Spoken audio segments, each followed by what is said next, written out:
बिस्मिल्लाहिर्रहमानिर्रहीम। मेरे voice of Lahore के नाजरीन, अस्सलाम वालेकुम। आज मैं काफ़ी अरसा के बाद आपसे बराह रास्त मुखातब हूँ। काफ़ी अरसा से मैंने व्लॉग नहीं लगाया था, आपसे मुखातब ना हो सका, कुछ अपनी सेहत की वजह से और कुछ अपने दीगर मामलात की वजह से। जैसा कि आप सारे दोस्त जानते हैं कि इमरान खान साहब साबिक़ वज़ीर आज़म पाकिस्तान, PTI के चेयरमैन, उन्होंने लॉन्ग मार्च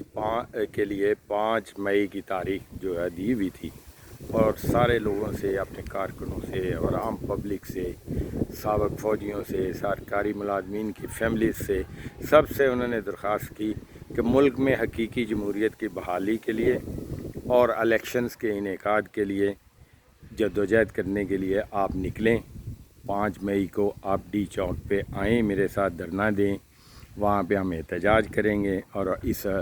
इम्पोर्टेड हुकूमत और शब खून मारने वाली हुकूमत को जो है वो मजबूर करेंगे कि वो इलेक्शन की डेट दे। लेकिन इसके साथ ही आपने देखा कि 4 और 5 मई की रात को जिस तरह पंजाब में जो एक नाम नहाद हुकूमत है उसके अहकामात को बजा लाते हुए पंजाब पुलिस ने गैर कानूनी तौर पे, गैर आइनी तौर पे, कोई इख्तियार ना होने के बावजूद लोगों के घरों में छापे मारे, गैर कानूनी गिरफ़्तारियाँ की, लोगों को हरासा किया। ये बहुत ही अफसोसनाक था। और इसी के नतीजे में एक कांस्टेबल भी जो हलाक हुए, जो कि सीढ़ी लगा के एक साबिक़ मेजर साहब के घर में दाखिल होने की कोशिश कर रहे थे और उन्होंने अपने सेल्फ़ डिफेंस में उसे गोली मार दी और हलाकत हुई, जो कि बहुत अफसोसनाक है। और जो लॉस उनकी फैमिली का हुआ वो नाकाबिले तलाफ़ी है। मगर आज मैं आपकी तवज्जो दोस्तों की एक ख़ास मसले की तरफ दिलवाना चाह रहा हूँ और ये मैं चाहूँगा कि इस मसले को हमारे वकला PTI के या दीगर जो इस मुल्क और कौम की खिदमत करते हैं, हमेशा इंसानी हकूक़ के लिए जदोजहद करते हैं, ख़ुसूसी तौर पे हामिद खान साहब और ये अज़हर सिद्दीक़ साहब एडवोकेट से मेरी दरख्वास्त है कि वो इस मामले को सुप्रीम कोर्ट में लेके जाएं, चाहे मेरी तरफ़ से चाहे अपनी तरफ़ से, कि सुप्रीम कोर्ट इस बात का जायज़ा ले कि जब भी कभी कोई ऐसी लॉन्ग मार्च या ऐसी सूरत हाल हो और किसी भी की भी हुकूमत हो, बिला इम्तियाज़ इमरान खान साहब हों, शहबाज शरीफ साहब हों या कोई भी हो, वो जब ऐसे गैर कानूनी अहकामात पुलिस को और दीगर महकमों को, जैसा कि राना सनाउल्लाह साहब जो कि ख़ुद मुल्ज़म हैं NSC के और उनके ख़िलाफ़ अदालत में केस चल रहा है और वो बदकिस्मती इस मुल्क की कि वो इस वक्त वज़ीर दाखिला हैं और उन्होंने जो है ये गैर कानूनी अहकामात जारी किए और मुल्क में पूरे मुल्क में जो है लॉकडाउन को लॉन्ग मार्च को नाकाम करने के लिए पुलिस, रेंजर और दीगर अदारों के ज़रिए उन्होंने लोगों को उठाया, लोगों की चादर चार दीवारी के जो तकद्दुस को पामाल किया गया, जिसकी बड़ी मिसाल आपको दिखूँ, हज़रत अल्लामा इकबाल जो है तसव्वुर पाकिस्तान के जो खालिक हैं, उनकी बहू, उनके बहुत आला फरसन जो थे डॉक्टर जावेद इकबाल साहब दानिश्वर, और उनकी वाइफ जो है कि साबिक़ जस्टिस लाहौर हाई कोर्ट भी थी,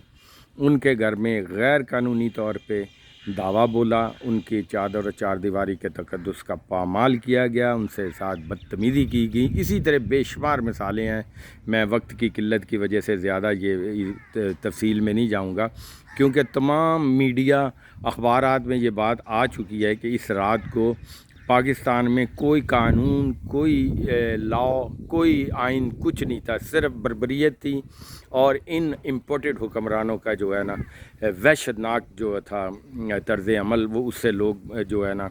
बहुत परेशान और जिस तरह इन्होंने शेलिंग करके वहाँ पे इस्लामाबाद में लोगों को ज़ख्मी किया, मारा, 4-5 PTI के कारकुन जो है शहीद भी हुए। तो गुजारिश मेरी ये है इन दानिश्वरों से जो हमेशा इंसानी हकूक़ के लिए जदोजहद करते हैं और अदारों के लिए वो जदोजहद करते हैं, तो वो ये सुप्रीम कोर्ट में एक रिट दायर करें कि सुप्रीम कोर्ट ये तमाम अदारों को ऑर्डर करे जिसमें नुमाया तौर पे अमन व अमान को जो है बरकरार रखने वाले पुलिस, रेंजर्स और आर्मी और इस तरह की जो नीम फ़ौजी अदारे हैं, उनके लिए ये ऑर्डर किया जाए کہ آپ نے حکمران چاہے کوئی ہو، عمران خان ہو، شہباز شریف صاحب ہوں، کوئی ABC کوئی بھی ہو، آپ نے کسی حکومت کا کوئی غیر قانونی حکم نہیں ماننا۔ کسی کے گھر چھاپہ مارنا ہے تو اس کی گرفتاری، اس کی چھاپہ مارنے کے لیے وارنٹ اس کے ہونے چاہیے گھر کی تلاشی لینے کے لیے، اور کسی کو گرفتار کرنا ہے تو اس کے باضابطہ وارنٹ آپ کے پاس ہونے چاہیے، پھر آپ ان کے گھر جائیں، دستک دیں،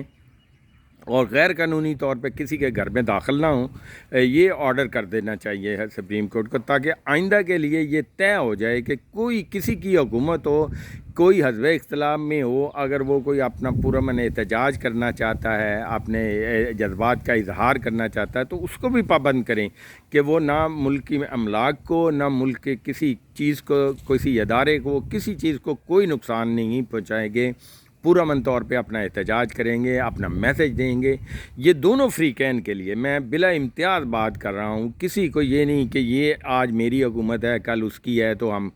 اپنے دور میں تو یہ سب کچھ کریں اور دوسرے کے دور میں یہ برداشت نہ کریں۔ جیسا کہ یہ اسی امپورٹڈ حکومت کے میں جو ہے، پہلے دیکھیں پیپلز پارٹی نے بھی لانگ مارچ کیا، ایک بندے کو خراش نہیں آئی، کسی پولیس والے نے کبھی کسی کو ہاتھ نہیں لگایا، کسی کو پکڑا نہیں، پرامن طور پہ انہوں نے لانگ مارچ کیا۔ فضل الرحمان نے لانگ مارچ کیا، اس میں اس نے زیادتی کرنے کی کوشش کی، لیکن بڑا اس وقت حکومت نے جو ہے دانشمندی کا ثبوت دیا اور